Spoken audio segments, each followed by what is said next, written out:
Ó. É o Whindersson. O Whindersson. Se alguém falar Rosa Maria nesse vídeo, eu vou sair, levar um chinelo atrás da câmera. Bom dia, boa tarde, boa noite.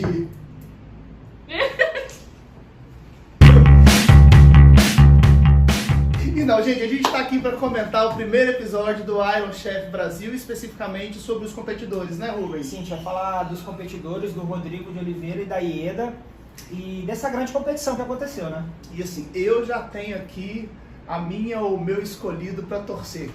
Alguém imagina por quê? Ieda de Matos, baiana. Eu, como chefe, vou puxar um pouquinho a sardinha pro Rodrigo de Oliveira, que eu gosto do Rodrigo, né? Eu acho que eu sempre vou torcer pelo desafiante, não sei porquê, mas eu tenho hashtag esse spoiler para dar para vocês. Eu acho que a torcida, na verdade, é para quem vence o melhor, né? O melhor prato, a melhor ideia, eu acho que é o ideal, né? Eu sou aquariano, né, gente? Então, assim, se tiver de mudar de lado, eu vou mudar. Então, vamos lá. Quem que é o chefe Rodrigo Mocotó? Também conhecido como Rodrigo Mocotó, né? O chefe Rodrigo de Oliveira. Rodrigo de Oliveira. Rodrigo de Oliveira, na verdade, ele é filho de retirante, né? É nordestino. E ele, desde cedo, ele nasceu ali quando ele nasceu, ele já existia um Mocotó, né? Restaurante do pai dele, o primeiro Mocotó, na verdade. E ele nasceu ali naquele meio do restaurante e depois de grande ele foi começar a estudar gastronomia e aí se interessou por alavancar o restaurante do pai dele, mostrar o que tinha no Mocotó para o Brasil, né? Na verdade ele é responsável pelo grande dadinho de tapioca aí, que ele botou conhecido pelo Brasil todo aí. Gente, eu amo dadinho de tapioca. É, e uma dica, eu fui fazer fazer uma vez... no hotel, dadinho no cardápio, né? Olha, e eu fui fazer uma vez, deu ruim, gente. Então eu não sei onde que eu errei, mas eu errei em alguma coisa. E a chefe Ieda de Matos, ela valoriza a agricultura familiar, até porque ela veio da roça, né? Então é bem interessante ela valorizar a culinária da Chapada Diamantina e ela tenta resgatar isso, para que isso não se perca. Então é bem interessante a proposta dela na apresentação do menu no Iron Chef Brasil. E só para falar, a Ieda também morou fora do país. Ela agregou essas experiências dela, né, vindo da Chapada da Diamantina e do sul da Bahia, né? E aí ela estudou fora e veio e agregou essas experiências. Foi muito legal. Ela fez uma fusão ali e aí pegou tudo isso e agregou na cozinha dela. Eu acho que bem interessante. E a gente tem esses dois competidores, então. E temos como convidado o Whindersson Nunes, né, Rubens? Piauiense arretada. Piauiense, nordestino. Do ladinho do Maranhão, né? Do ladinho do Maranhão, de onde que o chefe Rubens é. E junto com a Rosa e com o Lohan, eles julgarão esses 5 pratos desses dois concorrentes. E a gente tem como elemento surpresa... o bode. Bode, gente. O que eu faria com bode? Não sei, que eu não comi nada de bode. Talvez eu já tenha comido sarapatel em alguma passagem pelo Nordeste, mas eu não lembro. O bode é um ingrediente muito forte, ele tem a carne muito... na verdade, ele tem um sabor muito específico do bode, né? Então tem que saber trabalhar ali com e qual, por exemplo, qual a especificidade? Existe diferença do bode para o cordeiro? Qual que é a diferença? Porque eu sei também que a carne do cordeiro é uma carne mais forte, né? Sim, mas o bode é mais forte do que o cordeiro ainda. A diferença é mesmo a questão do sabor da carne. O sabor da carne do bode é mais presente. E 1h30 dá para fazer alguma coisa? Dá para fazer. Vamos lá, com muito carinho dá para fazer. Então vamos lá descobrir o que cada um fez? Vamos lá. O primeiro prato do Rodrigo foi o tartar de bode. Tartar de bode com maionese de pimenta biquinho e tempero de verbena. Verbena é uma florzinha, tá? Eu faria... mesmo que tá lá em casa no meu sabonete líquido verbena, Brasil? Deve ser, né? Sim. É uma florzinha então. Então deve ter cheiro, né, gente? Exatamente. Quando perguntado pra mim, quando eu vi o programa, eu faria um hambúrguer de bode. Porque o sabor do bode ele é muito intenso. Eu acho que o tartar, ele deixa mais presente. Porém, qual é a sua opinião, Preto Gordinho? Então, gente, eu preciso ser o quê? Eu preciso ser verdadeiro com vocês que estão me seguindo. Né? Quando fala tartar, eu já fico, ó, de bode. Aí eu lembro da gema de ovo em cima que possivelmente tinha mole. Aí eu... já por aquele primeiro prato eu já falei, tô certo que o meu time é Ieda, entendeu? Porque tartar de bode deve ser uma coisa bem...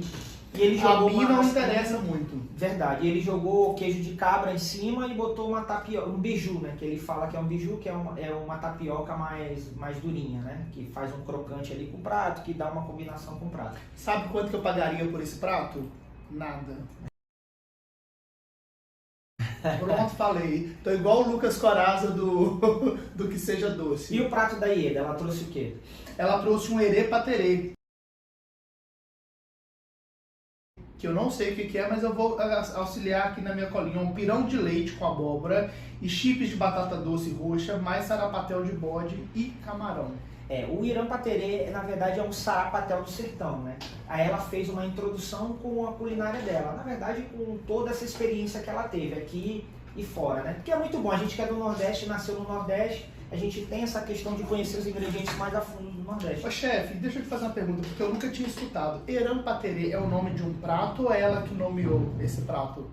Na verdade, o Irã Paterê, essa releitura, ela fez uma releitura, que ela misturou camarão e alguns ingredientes. Isso é uma releitura dela que ela deu de Irã Paterê. Vamos falar que o prato é dela. Só que o Irã Paterê é de origem iorubá, na verdade é de origem do candomblé. Ele é feito com carne fresca e azeite de dendê. Então ele tem todo um ritual de candomblé.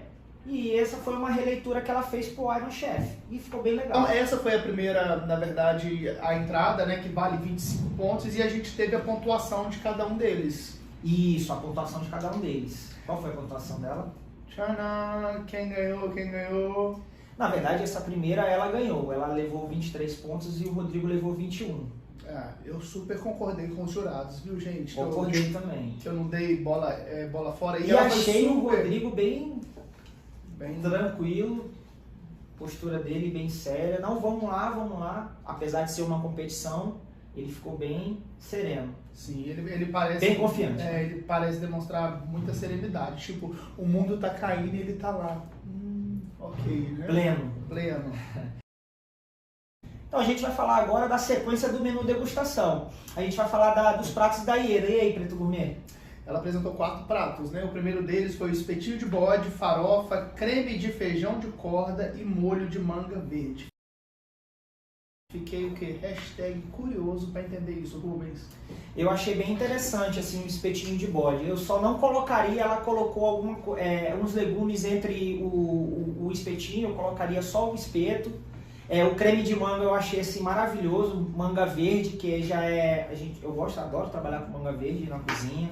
A combinação eu achei bem interessante ali, só essa observação que eu faria como chefe, minha opinião, né? E assim, mas a estrutura do prato eu achei bem interessante, eu gostei. Vamos lá, terceiro prato da Ieda: lombo de sol ao molho escabeche, farofa de garimpeiro e vinagrete de palma. Primeira coisa, o que é um molho escabeche e o que é uma farofa de garimpeiro, chefe? Então, farofa de garimpeiro é uma farofa daquela com farinha mais grossa, né? Que é aquela farinha flocão, né? E isso, bem interessante, né? E escabeche é algum molho quente avinagrado. Então ela colocou aí um escabeche justamente para quebrar o paladar, para dar uma acidez no prato, justamente porque a carne de sol ela é um pouco mais... o bode é forte, a carne de sol que ela colocou o sal, né? E já vem salgada, ela botou o escabeche para dar a acidez necessária no prato. E você faria algo diferente nesse prato? Então, eu não colocaria o vinagrete de palma e o escabeche, eu colocaria um ou outro. Então eu preferia para colocar a palma, que é um ingrediente aí mais exótico, mais nordestino, e não colocaria o escabeche, mas combinaria, faria essa combinação.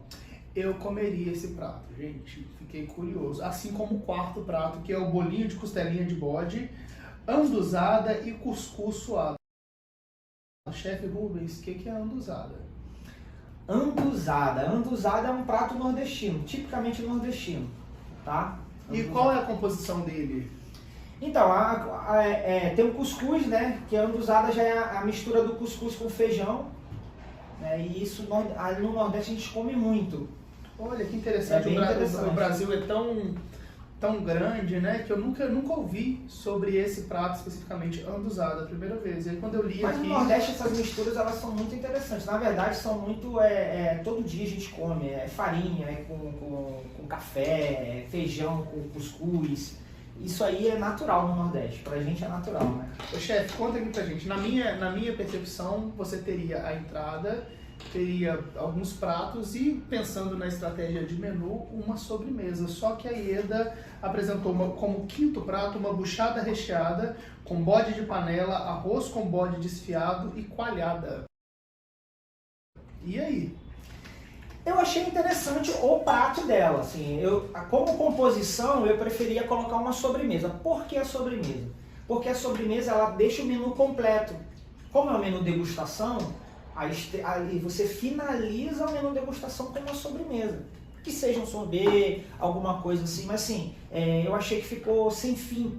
Ela fez uma coisa que ficou meio... Eu particularmente amo sobremesa, né, gente? Então pra mim faltou alguma Acho que a sobremesa faz parte da composição do menu, né? De início, que é a entrada, e da sobremesa, que é o fim, óbvio.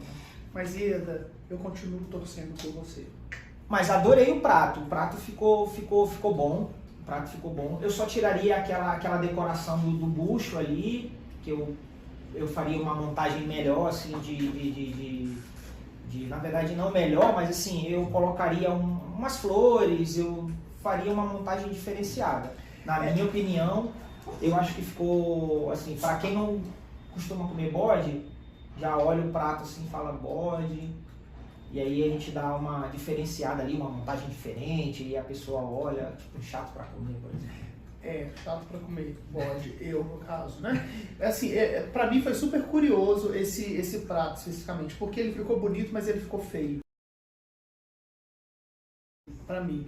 Porque ele ficou bonito em termos de apresentação, mas olhar ali a buchada e ver de fato o bucho me desinteressa um pouco. Mas ao mesmo tempo tem a questão de ser um bucho e aquela é a estética daquele elemento, né? Então por isso que eu falo e brinco que ficou bonito, mas que ficou feio também. Mas é isso, a finalização do prato dela.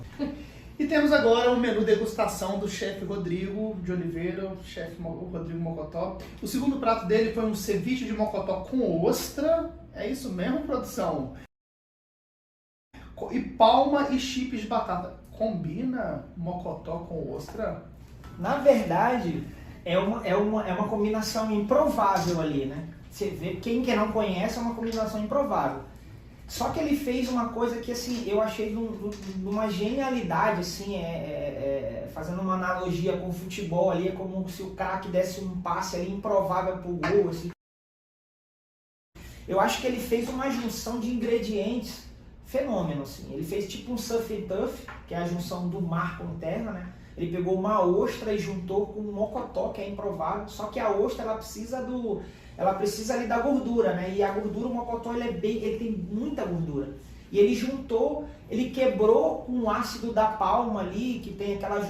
Nossa, eu achei fantástico, assim, esse prato pra mim foi genial. E sem falar que é de origem dele, né? O mocotó é de origem do pai, do restaurante, toda aquela coisa de retirante. E aí ele se emocionou, que deu assim um tônus pro programa, assim, puta, bem legal, assim, eu fiquei bem emocionado. Inquestionavelmente, se tem uma coisa que ele faz bem, é contar uma história por meio do menu que ele apresenta. Eu fiquei assim, #impressionado. Vamos pro terceiro prato, que também tem carne de sol, né? Carne de sol de bode, cuscuz de milho e feijão verde na nata. O que é um feijão verde na nata, chefe Rubens? Feijão verde e feijão do Nordeste, né? Feijão verde a gente come muito, feijão verde na nata mesmo, nata de leite. E fica bem gostoso, porque a nata ela tem uma presença ali, tem uma gordura presente que com o feijão também tem uma combinação bem interessante. E o que eu gostei dele, que ele falou para mim que ele falou no programa que ele fez uma carne de sol expressa, né? Eu achei bem interessante. E o que é uma carne de sol expressa? Na verdade, ele pegou o sous vide ali, né? Ele pegou um termocirculador. Produção, o que é sous vide, produção? Sous vide é uma cocção em simmer, que é uma cocção em constância temperatura. Você não tem variação de temperatura. Produção, o que é uma cocção em simmer, produção? Isso, a cocção em simmer, a gente tem um aparelho na cozinha que se chama um termocirculador, né? Esse termocirculador, ele que a gente fala que eles são camisinhas, né? Então, a gente põe o alimento no saco, a proteína ou legumes, a gente tira o ar, né? Retira o ar de dentro e cozinha ele numa água, só que essa água ela tem temperatura constante, ela não varia a temperatura. Logo, a gente fala que é um cozimento perfeito, né? Algumas pessoas falam que é baixa temperatura, só que baixa temperatura a gente fala como temperatura negativa, então é errado falar baixa temperatura, tá? A gente fala cozimento em cima, porque é um cozimento constante. Ela não tem variação de temperatura. É um termo muito técnico de cozinha, assim, ficaria explicando por horas aqui que não cabe também. A gente deixa para uma outra hora, uma outra aula, um outro vídeo, é isso. Ótimo, o quarto prato dele foi um sarapatel, picles de vegetais e tortilha de mandioca. Qual que é a diferença de tortilha de mandioca para uma tapioca, por exemplo, para um beiju? Então, a tortilha de mandioca, na verdade, ela é aberta, né? A tortilha toda é aberta. E aí a tapioca e o beiju é uma tapioca um pouquinho mais crocante, o beiju é mais molinho e a tortilha é aberta. Ele botou uma tortilha mais abertinha. O sarapatel, na verdade, o sarapatel, para quem não conhece, é um cozido. Ele vai miúdos de boi, de porco, misturado, às vezes coloca boi, às vezes coloca só porco. Entendeu? No Nordeste a gente tem mania de misturar miúdos de boi com miúdos de porco, às vezes só porco. E a gente usa sangue, tá? O sarapatel usa sangue. E também é uma comida com chouriço? É parecido. O chouriço é sangue embutido numa linguiça de sangue. O sarapatel não, são os miúdos misturados com o sangue. A produção falou aqui no meu ponto eletrônico que o sarapatel era a comida preferida do comendador, né? Lembra, gente? E vamos falar de orixá também, né? Comida de orixá. Comida de orixá também? Comida de orixá.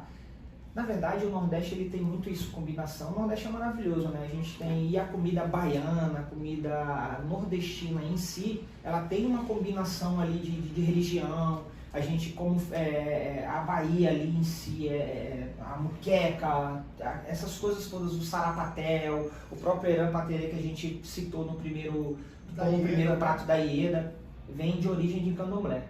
E aí eu acho que tem um ponto forte na apresentação do menu do Rodrigo, que é a paçoca de bode com queijo fresco e sorvete de caju. Se a Ieda não apresentou a sobremesa, ele veio e apresenta uma paçoca de bode. Gente, o cara foi sensacional. E a forma que ele constrói a história que ele está contando sobre aquele menu é maravilhoso. E aí, Rubens, você já tinha ouvido falar de paçoca de bode? Já tinha ouvido falar. Não provei, fiquei com água na boca, assim, até porque o sorbet deu uma... Óbvio, não deu tempo, a gente não cozinha, você vê...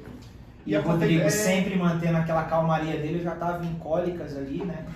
Então... E a confeitaria sempre precisa muito dessa questão, né, do tempo, do descanso quando necessário, das técnicas bem aplicadas. Sim, a confeitaria é uma coisa que você precisa da receita ali precisa, você precisa de um tempo para descansar, exatamente como você falou. A confeitaria eu acho que é um indo paralelo assim, da cozinha. Ô chefe, explica pra gente aqui qual que é a diferença de um sorbet para um sorvete. Na verdade, o sorvete, ele leva toda a questão do leite, da manteiga ali, né? Dessa questão da untuosidade, e o sorbet não. O sorbet, ele leva na sua composição açúcar, água e um pouco de açúcar, água, limão, né? Que é a acidez, e basicamente é isso. O sorvete leva o leite, leva a manteiga, que o sorbet não leva.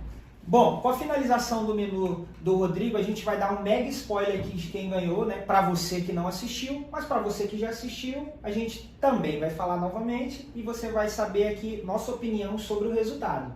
Quem ganhou o Preto Gourmet? Tcharam. Tá vendo aqui, gente? Não fui feliz. Foi o Rodrigo que ganhou, mas mereceu, né, Rubens? Mereceu. Eu acho que assim, a composição do menu, como eu havia falado, assim, eu acho que ele teve o início e o fim. Ele fez do início até o fim. Com a sobremesa, eu acho que ele fechou o menu dele bem. Fechou bem ali, ele começou para baixo e foi aumentando, assim, o que a gente fala no menu degustação, assim, na cozinha? Que a gente tem que ir aumentando os sabores, né? A gente tem que ir aumentando os sabores e a sobremesa vem para dar aquele tchan, né? Aquela finalização. Eu acho que ela já começou muito forte e aí no meio do menu dela, ela manteve assim, ela manteve forte, assim, mas não teve essa injeção de... Ele não deu tchan, né, gente? Ele deu o geração inteiro.